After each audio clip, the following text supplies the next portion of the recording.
We made up a lot of songs and clips from newspapers. Something happened, anything had a wreck or a car killed somebody or somebody shot somebody. Then you'd see the headlines in the papers. And then we'd take that from the papers, and the way it read, it was almost like a poem. Then we'd make a song out of that. McKinley hollered McKinley's quote. Doc said to McKinley, I can't find that Buffalo to Washington. Doc's on that train. Wade started playing with his older brother in the 20s. Now he's 101 and plays with his wife, Hillbilly Lily. Nobody didn't show me how to play the banjo. Nobody told me how to do this or do that. I had to do it on my own. And we had to learn our music the hard way. The banjo is an African instrument, and in 1830, a white farm boy learned how to play it. He painted his face with black burnt cork and put on a show and called it a minstrel show. And that was the pop music of the middle of the 19th century, the minstrel shows.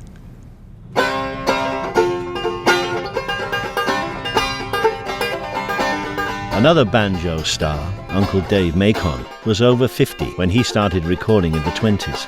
He's a bridge in time back to that earlier entertainment tradition. He draws on the blackface minstrel shows and popular songs.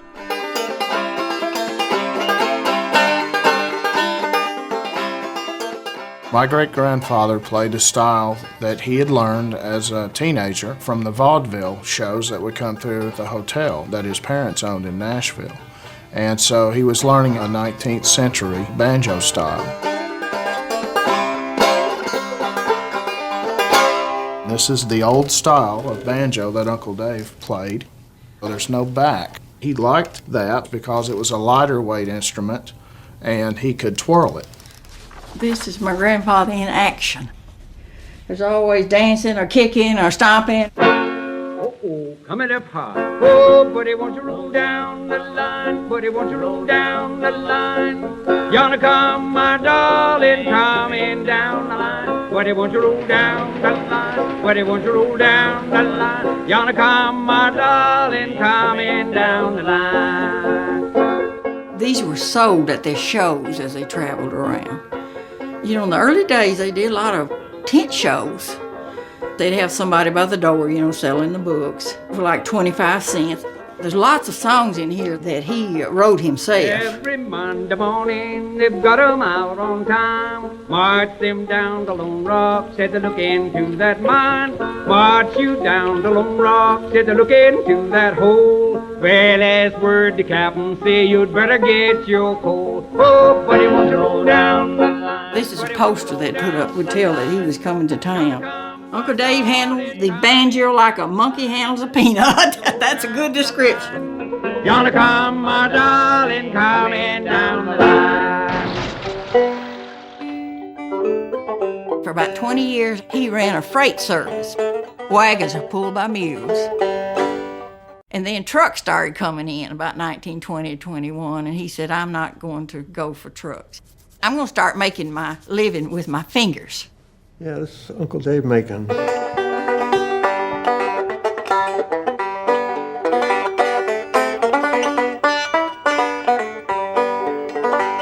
Now the auto truck runs swift and fast. The wagon hasn't got that speed. But 4 good mules and a Mitchell wagon is a safe so yes indeed. I'm on my way to heaven, and here's the way I feel. I'd rather ride a wagon and go to heaven than to hell in an automobile.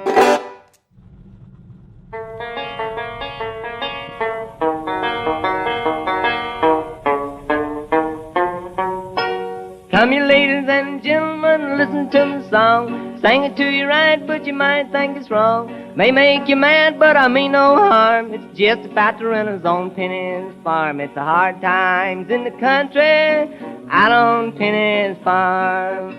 The songs weren't calls to arms, but many were clearly complaints. survival was hard, and Uncle Dave Macon wasn't the only one thinking of making a living with his fingers.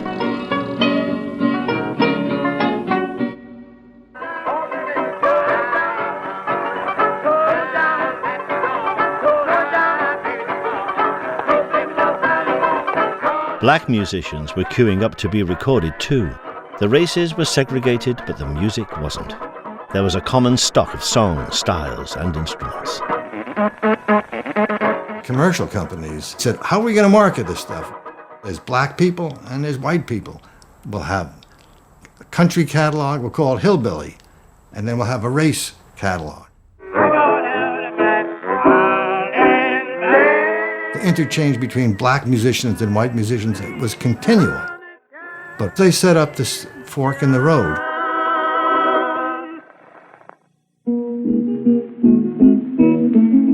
Blues was to become the defining black sound, and blind Lemon Jefferson from Texas would provide its defining image. It's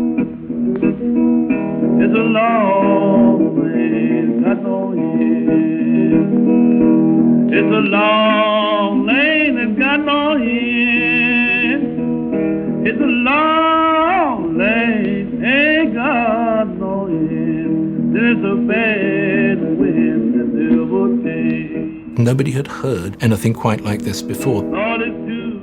These wonderful free-rolling guitar lines and that street corner voice reaching to the sky and telling you stories about prison cells and electric chairs.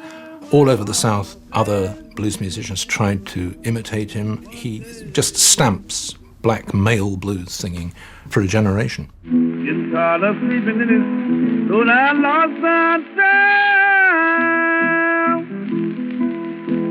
Lord, I would have been happy had not been for them. He was a great, great guitar player. I've tried really hard to sing a couple of Blind Leonard Jefferson songs over the year, and I can't figure out how he does it. Like Prison Cell Blues. I've tried to make the hair stand up on the back of my neck the way his version of it does, and I've never been able to do it. His songs reflect the underworld of brothels and bootleg joints he worked in. But his very first recordings were gospel.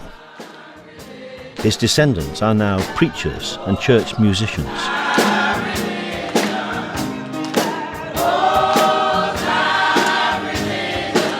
People say the blues is the devil music, but I believe that he got satisfaction for telling his story because he was blind and he told it on the guitar.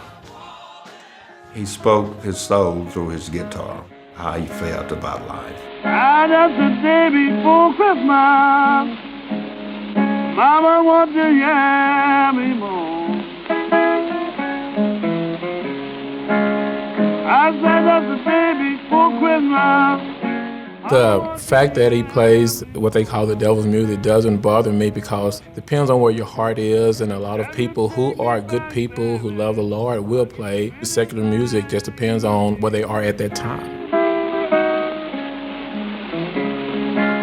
Many of the black musicians being recorded were buskers, and many were blind, like Lemon Jefferson. One of these blind musicians was interviewed, may have been Davis. He said the great fear he had in the South was that as a blind man, you walk along the street and you're afraid that you may hit a white woman.